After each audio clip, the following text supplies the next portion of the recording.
कि भाई राम और कृष्ण में कोई फर्क नहीं है। चाहे अगर आपको राम का रूप, राम की लीला वो ज्यादा इष्ट है तो उनका भजन करिए।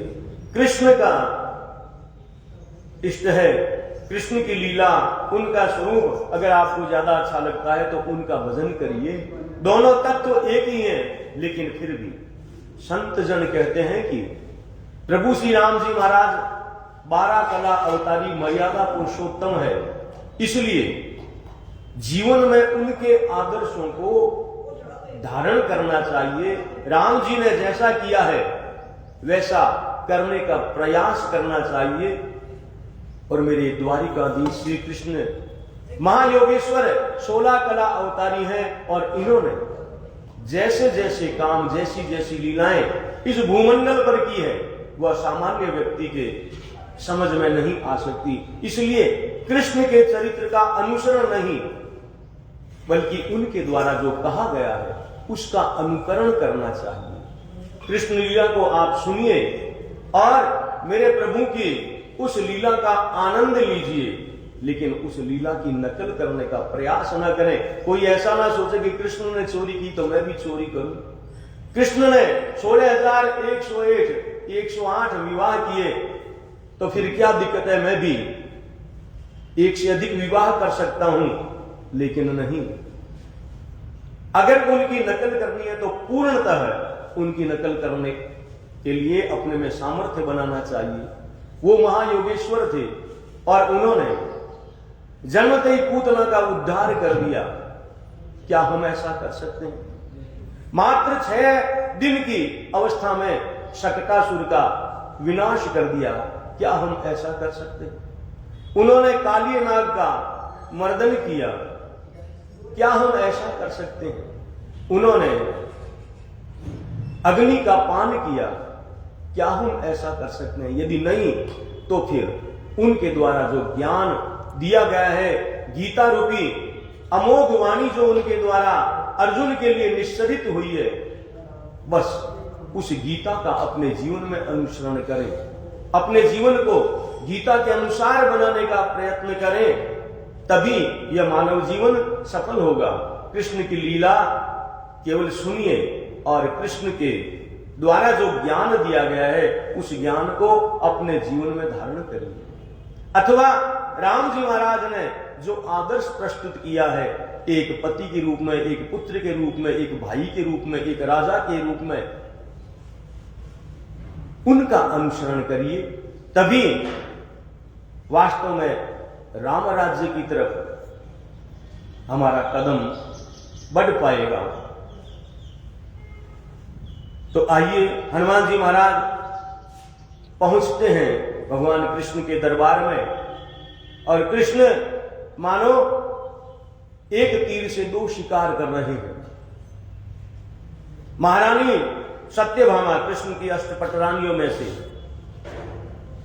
उनके भी मन में अपने रूप यौवन के प्रति अभिमान है और वो भगवान कृष्ण की अष्टपट रानियों में अपने आप को, अपने सौंदर्य को श्रेष्ठतम समझती हैं। तो भगवान कृष्ण द्वारिका के दरबार में विराजे हुए और आज वामांग में सत्यभामा जी बैठी हैं। हनुमान जी महाराज पधारे कि रानी सत्यभामा हमारी, भगवान कृष्ण सोच रहे हैं, रानी सत्यभामा हमारी गुमान हुआ इनको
वामांग में सत्यभामा महारानी विराजित है। और हनुमान जी ने आकर के प्रभु के चरणों में प्रणाम किया और सत्यभामा जी की तरफ देख करके भगवान श्री कृष्ण से कह रहे हैं, हे द्वारिकाधीश, त्रेता युग में तो आप एक पत्नी व्रत थे, मां जानकी आपके वामांग में विराजित थी, लेकिन प्रभु इस जन्म में आपके इस अवतार में आपने आप बहुत बड़े दयालु हैं, जो ऐसी एक दासी को भी आपने अपने वामांग में विराजित कर रखा है, जिनमें कोई रूप सौंदर्य मेरी मां जानकी की जैसा नहीं है, फिर भी हे प्रभु आपने दया करके इनको अपने वामांग में विराजित किया है। अवश्य इन्होंने पूर्व जन्म में कोई बहुत बड़ा पुण्य किया होगा, तभी तो आपके वामांग में विराजने का इन्हें सौभाग्य प्राप्त हुआ है। हनुमान जी महाराज ने जब इस प्रकार से कहा, एक दासी जिसके रूप सौंदर्य भी विशेष नहीं है, मेरी मां जानकी के पटतर नहीं है, उनके बराबर नहीं है, और सत्यभामा अब तो शर्म से पानी पानी हो गई।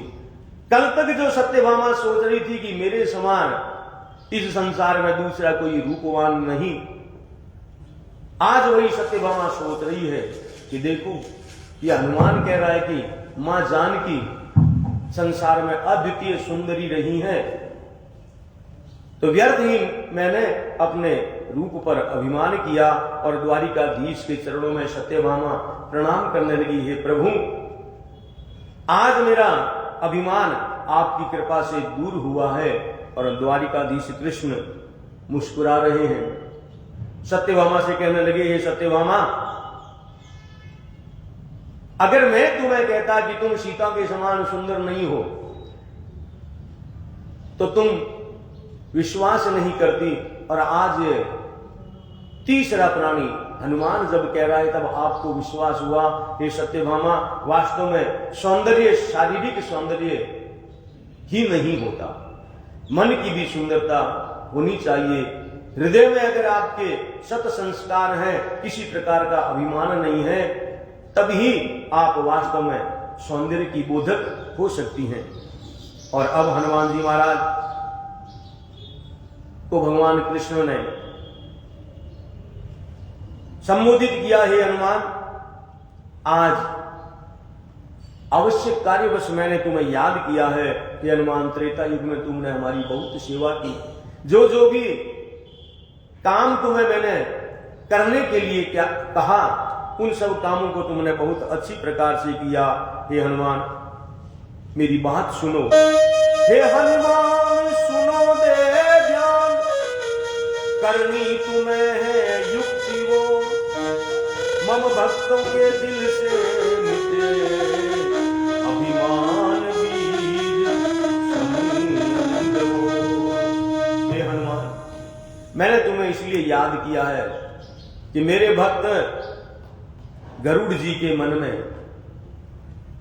अपनी फुर्ती, अपने वेग, अपनी शक्ति और अपनी चोंच, अपने पंखों का बहुत बड़ा अभिमान हो गया है, और वो ऐसा समझने लगे हैं कि भगवान ने मुझे मेरी विशेषता, मेरे बल, मेरे वेग और मेरी वीरता के कारण अपनी सेवा में लिया है। इसलिए हनुमान, तुम्हें किसी भी प्रकार की युक्ति करते हुए इनको, इनके बल का अभिमान इनसे दूर करना है, क्योंकि गरुड़ मेरा परम भक्त है। और हनुमान जी महाराज कहने लगे, ठीक है प्रभु, जैसी आपकी आज्ञा। हे देव आपकी आज्ञा दो, हे देव आपकी आज्ञा दो,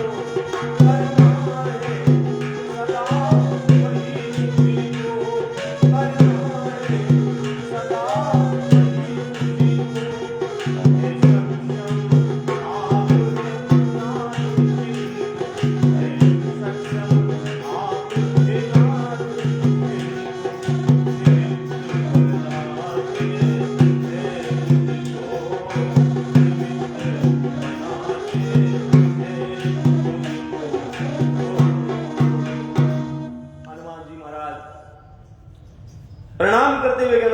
प्रभु, यद्यपि आप सर्वसमर्थ हैं, आपकी इच्छा मात्र से जैसा आप चाहते हैं वैसा हो सकता है, लेकिन अपने भक्तों को बढ़ाई देने के लिए, अपने निज जनों को यश देने के लिए आप ऐसी लीलाएं करते हैं।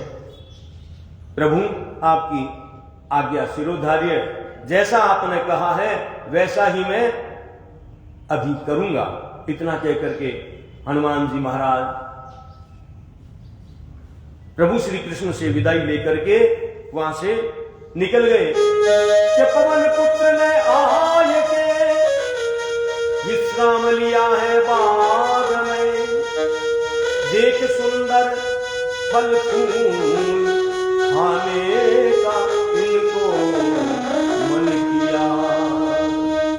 कृष्ण भगवान से ऐसा कह करके अब दरबार से निकले हनुमान जी महाराज और द्वारिका की राजसी बगिया, राजसी फुलवारी, उसमें आए हैं। और इस बगिया में नाना प्रकार के सुंदर फल फूल लगे हुए हैं। और हनुमान जी महाराज वानर लीला करने का मन में विचार हुआ, याद किया, अरे त्रेता युग में इसी प्रकार माता जानकी की आज्ञा से अपना बल पराक्रम दिखाने के लिए माता जानकी के मन में जो एक संदेह था कि हनुमान कऊ कपितई समान उपकारी, नहीं कऊ सुरनर मुनि तनुधारी। यद्यपि हनुमान तेरे समान कोई उपकारी नहीं है, लेकिन तेरा जो एक छोटा सा रूप है, जात दान अति बट बलवाना, मोरे हृदय परम संदेहा। इस लंका नगरी में तुम यद्यपि आ तो गया है राम जी की कृपा से, लेकिन तेरा रूप, तेरा शरीर बहुत छोटा है। ये हनुमान, तू कहता है कि मैं इस वाटिका में फल खाना चाहता हूं, लेकिन हनुमान यहां तो बड़े बड़े निशाचर, बड़े बड़े राक्षस पहरा दे रहे हैं। और हनुमान जी महाराज ने जैसे वहां पर बल दिखलाया था, आज इस द्वारिकाधीश की राजसी बगिया में भी बाबा बजरंगबली वही लीला करना प्रारंभ कर रहे हैं कि फल तोड़ लगे खाने हनुमान, फल तोड़ लगे खाने हनुमान, पाए हनुमानी,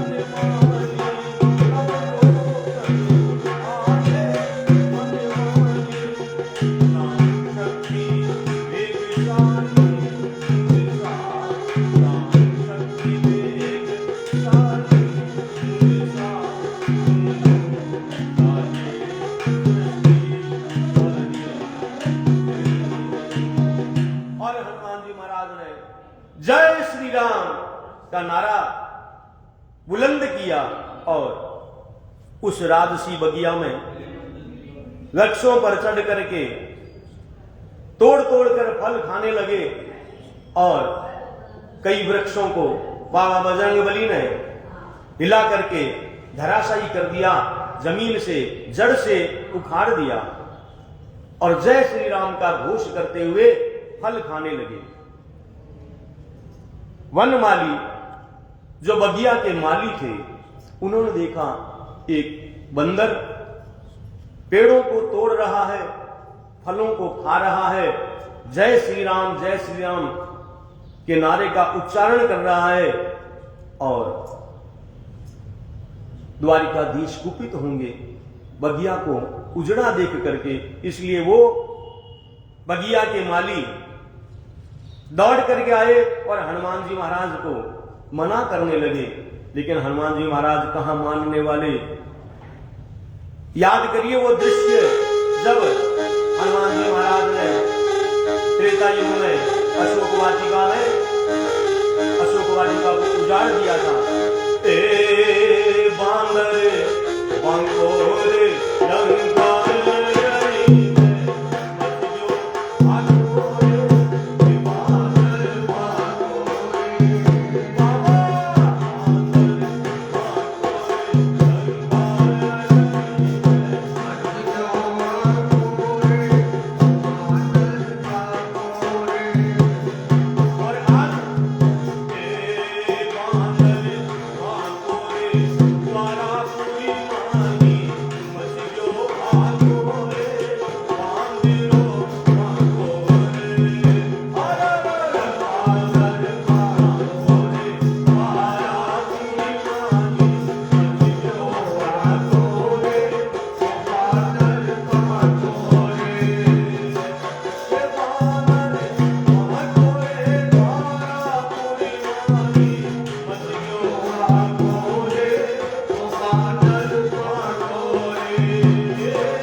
पास में आते हैं, बंदर लीला करते हुए खौं करके उनको डराते हैं, और कोई लाठी लेकर के आया, उसकी लाठी छीन ली और एक चपेटा मारा वह माली को। दोबारा उधर मुंह भी करने का नाम नहीं दे रहा है। थोड़ी देर तो माली छुप करके देखते रहे, लेकिन मन में विचार कर लिया कि यह बंदर हमारे वश का नहीं। तो उन्होंने जाकर के सेनापति से निवेदन किया, महाराज एक बंदर राजसी वाटिका में घुस करके आया है, बड़ा ही बलवान है, और देखिए हमने उसे रोकने का प्रयास किया लेकिन वह हमसे नहीं रुक रहा। सेनापति ने कुछ सैनिक भेजे हैं और हनुमान जी महाराज ने उन सैनिकों का भी वही हाल किया, और वह सेना के लोग भी अपने अस्त्र शस्त्र छोड़ करके वहां से भागे हैं। किसी की हाथ टूट गया, किसी की टांग टूट गई, और इधर हनुमान जी महाराज ने इस बगीचे को तहस नहस कर दिया।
जो सैनिक आए थे वो भी हनुमान जी के सामने टिक नहीं पाए।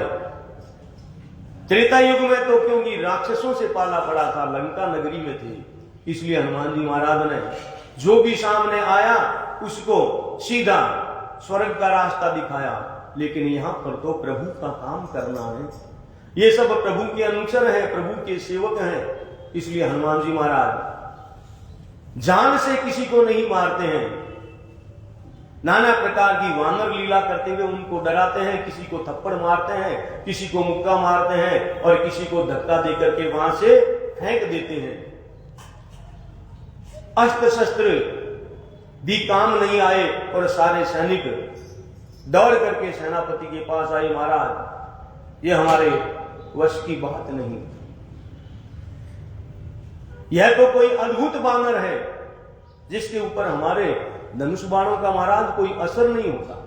हम उस पर बाण का संधान करते हैं, बाण चलाते हैं और उन बाणों को पकड़ करके वो ऐसे तोड़ देता है जैसे लकड़ी की सींग कोई बालक तोड़ता है। और महाराज अब सेनापति सहित वे वनमाली, बगिया के माली, द्वारिकाधीश कृष्ण के पास आए हैं कि वनमायारी सुनी बिनती बिनता नंदन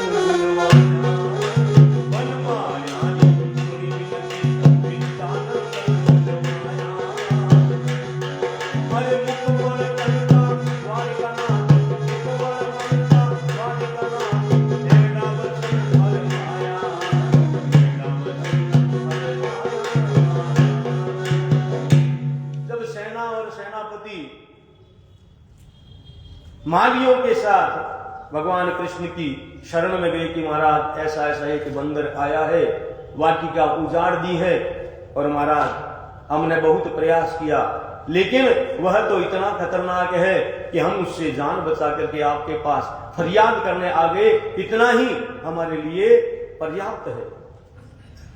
द्वारिकाधीश समझ गए हनुमान ने अपनी लीला प्रारंभ कर दी है, और द्वारिकाधीश ने विनता नंदन गरुड़ जी को, जो अपने बल और अपने वेग के लिए अपने आप को संसार में सर्वश्रेष्ठ समझते थे, गरुड़ जी को बुलाया, और गरुड़ जी को बुला करके द्वारिकाधीश मुस्कुराते हुए कह रहे हैं, आयो एक महाकपि बगिया में है उत्पात मचायो, एक महाकपि आयो बगिया में और उत्पात मचायो, सेना संग विचार, सेना संग विचार, कपि ने बांध ले आओ, कपि ने बांध ले आओ।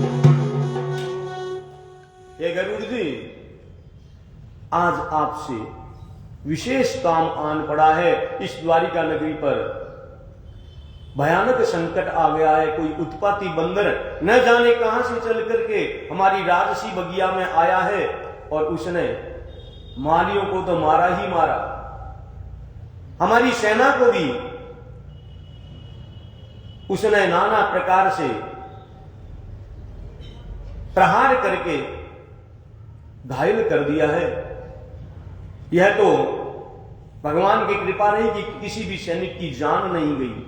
इसलिए हे गरुड़ जी, आप तो बल में, बुद्धि में और वेग में संसार में अद्वितीय माने जाते हो, तो मैं आपको आदेश देता हूं कि आप जितनी चाहे सेना, जितने चाहे अस्त्र शस्त्र लेकर के बगिया में जाओ, लेकिन सावधान, उस बंदर को बांध करके लाना है, ताकि हम भी देखें तो सही कि ऐसा उत्पाती बंदर कौन है, कहां से आया है और उसका क्या उद्देश्य है हमारी द्वारिका की राजसी बगिया को उजाड़ने के पीछे। इस प्रकार भगवान श्री कृष्ण ने गरुड़ जी को आदेश दिया।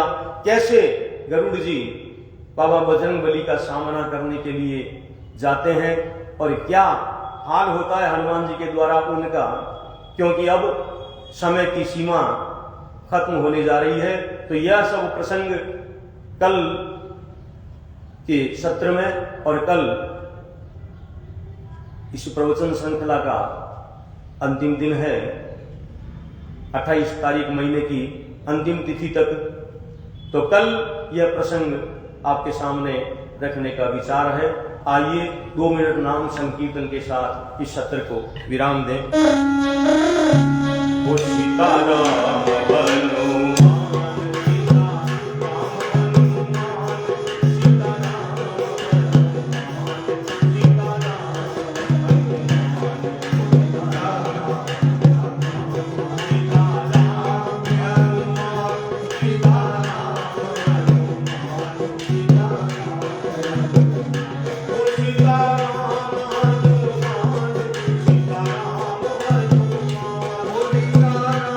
Ram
सियावर रामचंद्र भगवान की जय। मोर मुकुट बंसी वाले की जय। उमापति महादेव की जय। जगदम्बे मात की जय। पवन सुत हनुमान की जय। गोस्वामी श्री तुलसीदास जी महाराज की जय हो।